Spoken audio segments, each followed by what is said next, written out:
Metro time news पर आने वाली नई नई वीडियोस को देखने के लिए हमारी यूट्यूब चैनल को लाइक कीजिए, सब्सक्राइब कीजिए और शेयर कीजिए और बेल आइकॉन के बटन को प्रेस करना हरगिज ना भूलिए। अस्सलाम वालेकुम नाजरीन, आप देख रहे हैं मेट्रो टाइम और मुझे कहते हैं नताशा रहमान।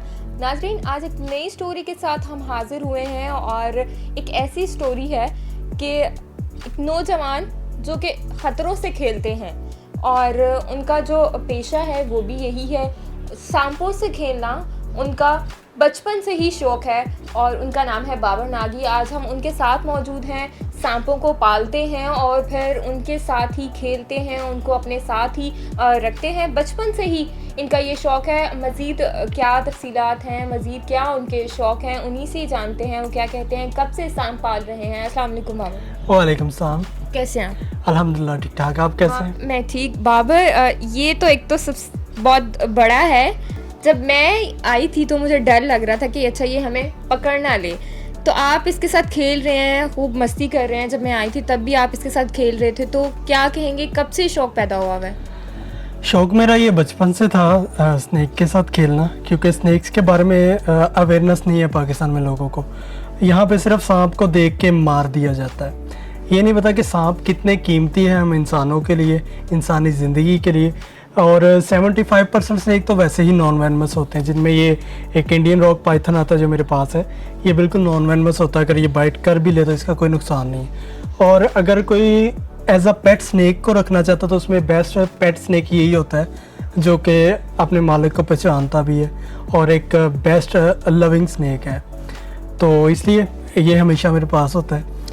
बाबर, बचपन से ही आप सांपों से खेलते आ रहे हो। लोग खिलौनों से खेलते हैं लेकिन आप सांपों से खेलते आ रहे हो। कहाँ से सीखा था कि आपने सांपों से ही खेलना है? कहाँ से शौक़ पैदा हुआ? मैं एक बचपन में एक खिलौना लेके आया था जो कि सांप था, वो एक टॉय था और उसमें सेल डालते थे, वो चलता था, तो बार बार उसका सेल ख़त्म हो जाता था, वो रुक जाता था। तो एक दिन गार्डन में मुझे सचमुच का स्नेक मिला और मैंने उसके साथ खेलना शुरू कर दिया। ये मेरे पेरेंट्स मुझे बताते हैं, ख़ुद तो सही तरीके से याद नहीं है। तो मैं उसको उठा के अपने रूम में ले आया। वो कुदरती तौर पे एक नॉन वेनमस स्नेक था कि मुझे उससे ख़तरा नहीं, और वो उसे मैंने घर में छुपा के रखा, मेरे घर वालों को भी नहीं था पता। अब मैं वो जो टॉय था उसके साथ नहीं खेलता था, बल्कि जो रियल स्नेक था उसको निकालता था बॉक्स से और उसके साथ खेलता था, उसको बंद कर देता था। तो बाबर, क्या उसका खाना पीना कोई पूछता नहीं था घर से? जैसे वो फिर ये था कि मैं उसको खाने पीने कुछ नहीं देता था, मुझे इतना पता नहीं था, छोटा बच्चा था। तो वो एक दिन मर गया भूख से, बॉक्स में बंद था, उसकी स्मेल आई, घर वालों ने देखा घर में सांप सांप, शोर मच गया, सारे घबरा गए, लेकिन मैं नहीं घबराया। तो जैसे जैसे फिर बड़ा होता गया, मेरा इनके बारे में क्रेज़ बढ़ता रहा। मैंने इंटरनेट पे देखना, किसी जोगी के पास कोई जोगी आना, उसके पास सांपों को देखना और इनको पकड़ने की कोशिश करनी, इनके बारे में जानना। फिर मुझे एक मौका मिला साउथ अफ्रीका जाने का, south Africa animal art academy में। तो मैं मैट्रिक के बाद फिर साउथ अफ्रीका गया, वहाँ पे जाके मैंने मज़ीद इनके बारे में तालीम हासिल की। फिर पाकिस्तान आया, तो पाकिस्तान में आके बहुत सारे सांपों के बारे में प्रैक्टिकल किए, उनको जाना, पहचाना, उनको घर पे रखा, खुद जो हंटिंग की, स्नेक हंटिंग की, और बहुत कुछ जाना इनके बारे में।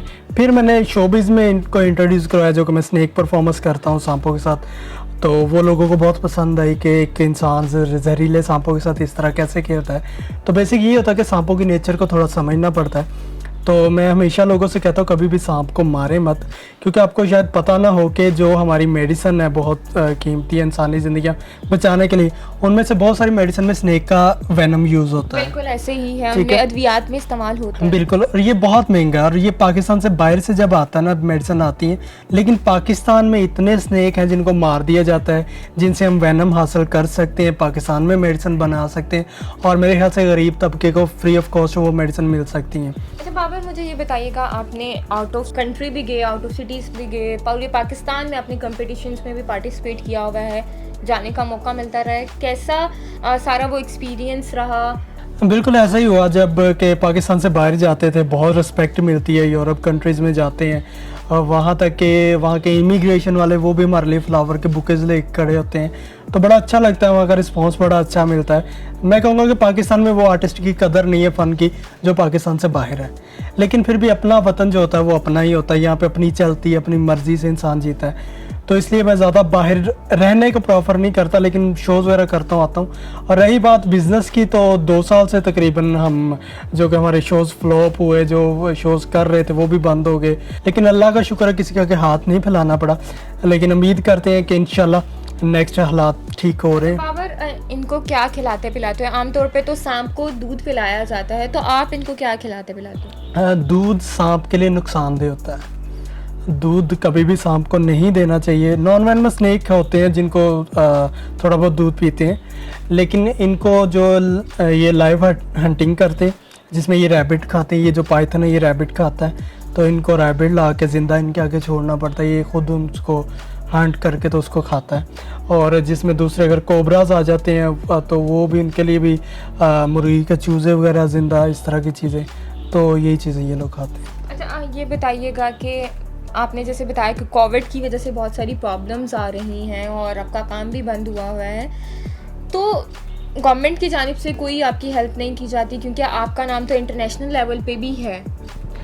बिल्कुल, नाम इंटरनेशनल लेवल पे है। सिर्फ मेरा नहीं बल्कि बहुत सारे पाकिस्तान में ऐसे फ़नकार हैं जिनका नाम इंटरनेशनल लेवल पे है। लेकिन आपको पता होगा कि कोविड में एक ऐलान हुआ था कि 2 अरब रुपए का जो है वो बजट मुख्तर किया गया फ़नकारों के लिए, जिसमें मैंने जाके देखा, मैं खुद भी फॉर्म फिल करके आया था निजी टीवी चैनल में। तो वो फॉर्म फिल करवाया, उसके बाद कुछ भी नहीं हुआ। वो बजट कहाँ गया, किधर गया, किसी को कोई पता नहीं। तो बेहतर है अल्लाह पाक अपनी ज़ात से दे, मेहनत कर रहे हैं और अल्लाह पाक इंशाल्लाह देगा। अच्छा, आपने बताया ऑफ द रिकॉर्ड, आप मुझे बता रहे थे कि आप अपना ड्रामा भी बना रहे हैं, तो उस हवाले से भी थोड़ा सा हमें बताइएगा, क्या ड्रामा सीरियल की स्टोरी क्या है? जी बिल्कुल, एक ड्रामा सीरियल बना रहा हूँ। जैसे कि नागिन तो बहुत ज़्यादा चले, पाकिस्तान नागिन भी मेरा चला था, लोगों ने देखा है, और इंडिया में भी नागिन चले हैं। अभी भी एक निजी टीवी चैनल पे नागिन नया आ रहा है। तो मैंने इसको ट्रेंड को थोड़ा चेंज करके ड्रामे का नाम रखा है नाग। तो उसमें नाग को, खुद के करैक्टर को ज़्यादा उजागर किया, क्योंकि उसमें मैं अपना टैलेंट दुनिया के सामने लाना चाहता था, स्नेक अवेयरनेस देना चाहता था। उस प्ले में मैं सांपों के साथ खेल रहा हूँ, सांपों के साथ बहुत ज़्यादा क्लोज़ हूँ। उसमें पाकिस्तान की जितनी भी सांपों की नस्लें हैं वो जेन्युइन उस प्ले में हम दिखा रहे हैं। और स्टोरी बड़ी एक अच्छी है। जो लोग ये तंत्र मंत्र पे यकीन करते हैं। अच्छा बाबर, ये बताइएगा, जब सांप काट लेता है तो लोग कहते हैं कि उसका जहर पूरे जिस्म में फैल जाता है टाइम पे, अगर हम उसकी मेडिकेशन ना करें तो। आप बताएं कि कभी ऐसा हुआ कि किसी सांप ने काट लिया हो आपको और फिर घर में ही उसके सारे ट्रीटमेंट किया हो? देखिए, मैं पहले बहुत सारे लोगों पर यकीन करता था। कोई भी बताता था कि हम स्नेक के जहर का इलाज करते हैं, कोई तवीज़ देता है, कोई कुछ करता है, कोई देसी मेडिसिन देता है। तो मुझे तकरीबन पाकिस्तान के तमाम जो सांप हैं, जितनी भी नस्लें, उन सब ने ही काटा हुआ, बाइट किया है। और मैं इनके जहर की जो तकलीफ़ है वो झेल चुका हूँ। मैं हॉस्पिटल में भी रहा हूँ। लेकिन जहाँ तक मेरी ज़िंदगी का एक्सपीरियंस है, मुझे कोई 30 साल हो गए सांपों के साथ, तो मैं यही कहूँगा कि सबसे बेस्ट इलाज जो है वो हॉस्पिटल है। फौरी तौर पे हॉस्पिटल पहुँचा जाए, वहाँ पे जाके एंटीवेनम लगवाए जाए। इससे बढ़ के कोई इलाज नहीं। किसी की बातों में कोई ना आए कि वो फलां बाबा है, उसके पास चले, वो धागा बांधता है, वो दम करता है, वो दरूद करता है। कुछ नहीं होता। सांप ने काटा है तो फौरी तौर पे हॉस्पिटल पहुँचे। अच्छा, सांप की कितनी इकसाम होती हैं, कितने इकसाम के सांप होते हैं, कोई आप हमें बताएंगे? पाकिस्तान में 600 प्लस स्नेक्स हैं, जिनमें ज़्यादातर जो 75% स्नेक हैं वो नॉन वेनमस है, जिनमें जहर होता ही नहीं। बड़े बड़े खूबसूरत सांप है उसमें। और जो वेनमस स्नेक है वो सिर्फ 3 सांप है, रसल वाइपर है, कोबरा और कॉमन क्रेट स्नेक है। तो ये कोबरा तो बहुत खतरनाक सांप होता है। कोबरा से ज़्यादा ख़तरनाक है आपका common crate snake. Common crate snake देखने में बहुत ही शर्मीला सा और लविंग स्नेक होता है, लेकिन उसने अगर किसी को बाइट कर लिया तो बचना नामुमकिन हो जाता है इंसान के लिए। उसके बाइट करने से आपके जिस्म के टिश्यूज़ जो होते हैं वो फटना शुरू हो जाते हैं, यहाँ तक कि इंसान की जो हड्डियाँ हैं वो भी टूटना शुरू हो जाती हैं। तो कोबरा जो है, कोबरा हमेशा अपना जहर बचाता है, वो धमकाता। आपने देखा होगा वो फन खोल के खड़ा होता है, तो उसका मतलब ये होता है कि वो सामने वाले को डराता है कि ये मुझसे दूर हट जाए और मैं अपना जो जहर है वो ज़ाया ना करूँ, क्योंकि कोबरा का जहर जो है वो बड़ी मुश्किल से उसमें बनता है और इसको शिकार के लिए अपने जहर की बहुत ज़्यादा ज़रूरत होती है। तो इसलिए ये हमेशा अपना जहर बचाता है। बाबर, मेरा आपसे आखिरी सवाल है, देखने वालों को क्या कहोगे, क्या मैसेज देना चाहोगे, गवर्नमेंट को क्या अपील करना चाहोगे? जी बिल्कुल, देखने वाले को मैं यही कहूँगा कि सांपों को दोबारा मारा मत करें। अगर कहीं भी सांप नज़र आता है तो आप रेस्क्यू 1122 पे कॉल करें। उसमें बहुत सारे एक्सपर्ट्स हैं, वो आते हैं, सांप को पकड़ के ले जाते हैं और उसको उसकी सही जगह पे छोड़ते हैं। और सांप बहुत कीमती है। गवर्नमेंट से ये मेरी अपील है कि मैं पहले भी इसके ऊपर आवाज़ उठा चुका हूँ कि आप जो पाकिस्तान में एक लैब बनाए जिसमें हम स्नेक का वेनम आपको हायर करके देंगे, निकाल के देंगे, और उसी से एंटी वेनम बनाए। जो भी पाकिस्तान में मेडिसिन बनती हैं उनके लिए स्नेक वेनम जो पाकिस्तान से बाहर से लिया जाता है तो वो हम पाकिस्तान में प्रोवाइड कर सकते हैं। और इससे जो देहाती इलाके बहुत सारे हैं जहाँ पे स्नेक बाइट के बहुत सारे केसेस आते हैं, और एंटी वेनम बहुत महंगे, क्योंकि मैं इस चक्कर में पड़ चुका हूँ। मैंने अपना सब कुछ बेच दिया था और मैं एंटी वेनम नहीं लगवा पा रहा था, तो इतना महंगा इलाज है। तो बेहतर है कि अगर हम पाकिस्तान में ये चीज़ बनाएं, एंटी वेनम खुद बनाएं, तो बहुत सारे गरीब लोगों का फ़ायदा हो सकता है। बहुत शुक्रिया बाबर, आपने हमें अपना कीमती वक्त दिया। नाज़रीन, आपने देखा कि बाबर ने हमें एक डिटेल से बताया कि वो कब से सांपों के साथ खेल रहे हैं और पाकिस्तान में कितने सांप के सांप मौजूद हैं, और उन्होंने यही मैसेज दिया है कि खुदारा सांप को मारे मत जब आपको नज़र आए। तो हम लोग तो खौफ से, दहशत से डर जाते हैं सांप को देखते साथ ही। तो बाबर क्योंकि खेलते भी हैं और इनका यही प्लान है कि ये यही काम करेंगे और बिज़नेस भी यही करेंगे, और इन्होंने यही अपील किया कि सांप को मारे मत, किसी को बुलवा लें, रेस्क्यू 1122 को बुला लें और फिर उस सांप को पकड़ लें। नाज़रीन, दोबारा से नई स्टोरी में हाजिर होंगे। हमें इजाज़त दें, अल्लाह ने के बाद।